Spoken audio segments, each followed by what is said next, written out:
तर मित्रांनो, आपल्या मंदिरातली पूजा वगैरे झालेली आहे. सोन्याची वगैरे पूजा वगैरे झालेली आहे.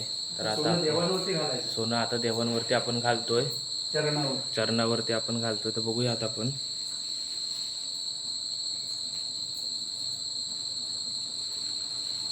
देवाला दिल्याच्या नंतर सगळ्यांना नंतर मग सोनं दिलं जाईल, गळाभेट घेतली जाईल.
गणपती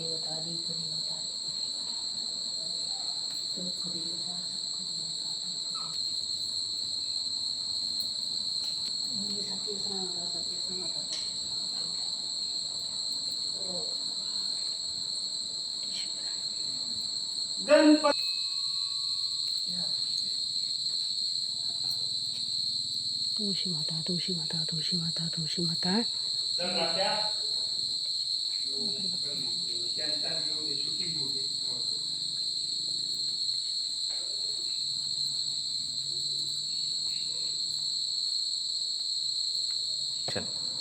माझं सोनं टाकू नको, माझ्या संगे भांडू नको. राम राम. राम राम राम राम.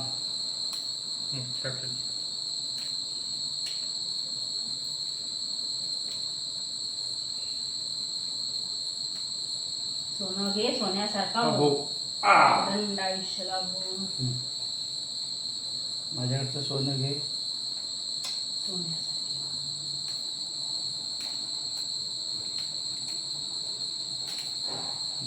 सोनं घ्या, सोन्यासारखे राहा. अखंड सौभाग्यवती हो, दीर्घायुष्य लाभो. ठीक आहे तेजस. ॲक्शन. आई भैरी भवानीला आज आपण जे सोनं वाहतोय, तिच्या चरणाजवळ जे आपण आज हे सोनं, हे आपट्याचा वृक्ष, या आपट्याच्या वृक्षाची ही पानं आईच्या चरणाजवळ जी वाहतोय, तर आजच्या दिवशी या विजयादशमीला, या विजयादशमीच्या दिवशी हा जो दसरा साजरा केला जातो, हा दसरा म्हणजे आजच्या दिवशी आईनं 9 दिवसात 9 अवतार धारण करून आज दैत्यांना तिनं ठार मारून त्या दैत्यांचा वध करून आई ज्यावेळी आनंदामध्ये येते, उत्साहामध्ये येते, त्यावेळी जग दुनिया संपूर्ण जगाचा आज उद्धार करणारी जगतमाता जगतजन्य आदिमाया शिवशक्ती, तिचा हा जो काय उत्सव आणि तिचा आनंद उत्सव जो साजरा केला जातो, त्याला आजचा दिवस आला. ह्या विजयादशमीला आज मोठ्या प्रमाणात जग दुनिया एकत्र येऊन दै देवस्थानांमध्ये जाऊन, मंदिरामध्ये जाऊन, आदिमाया शिवशक्तीच्या चरणाजवळ जाऊन तिचा आनंद उत्सव साजरा केला जातो. तो दिवस म्हणजे आजचा हा विजयादशमीचा आहे. तर हा विजयादशमीच्या दिवशी हे सोनं म्हणजे ह्या आपट्याची पानं आहेत. या आपट्याचा वृक्ष असतो, त्या वृक्षाची ही पानं, त्याच्या फांद्या तोडून त्या पानं या आईच्या चरणाजवळ, देवतांच्या चरणाजवळ वाहिली जातात. आणि तीच पानं आपापल्या परिवारामध्ये, मैत्रिणींना, मित्रपरिवाराला, आप्तेष्टांना ती पानं एकमेकाला देऊन गळाभेट घेतात आणि एकमेकांना बोलत असतात की माझं सोनं सांडू नको, माझ्याबरोबर भांडू नको, असंच आपलं प्रेम सदैव वाढत राहो. अशा पद्धतीनं जो दिवस साजरा केला जातो तो हा विजयादशमीचा. म्हणून आईचा, या आदिमाईचा जो उत्सव साजरा केला जातो त्याला बहुपुण्यमान आणि भरपूर असं आज या दिवसाला महत्व दिलं जातं. तो हा दिवस म्हणजे हा विजयादशमीचा आहे. तर मंडळी, अशा पद्धतीनं आपण ह्या देवीच्या चरणाजवळ हे सोनं वाहून आजचा कार्यक्रम परिपूर्ण केलेला आहे.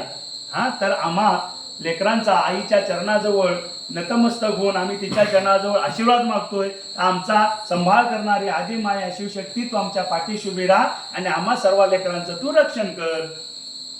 तुम्हाला हा आमच्या मंदिरातील ज्या पूजेचा, सोनं वाटण्याचा हा जो काय ब्लॉग होता किंवा हा जो काय कार्यक्रम होता, जो आम्ही आता मोबाईलवरती आई सेंड केलेला आहे, तर तुम्हाला मंडळी तो कसा वाटला असेल तर आम्हाला तुम्ही लाईक करा, सबस्क्राईब करा आणि आम्हाला